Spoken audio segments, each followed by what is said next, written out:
Simple forearm stretches like this are easy to do and something you can do anywhere.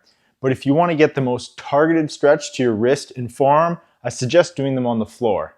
Starting on your hands and knees, spread your palms and fingers wide and flat against the ground.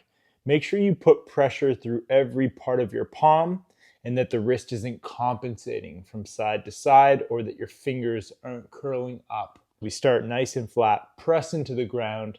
Then from here, we're gonna bend forward into a wrist extension stretch. Another thing that could happen is the elbow could compensate. So make sure the elbow crease is facing forward and on a diagonal for both elbows, and then go forward until you feel a bit of tension or a stretch. You can hold this position for a few seconds. You could also oscillate in and out through the range of motion, like so.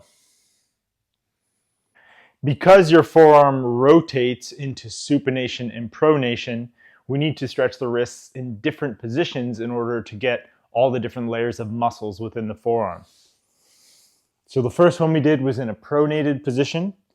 This one is in a neutral wrist position where we fade side to side.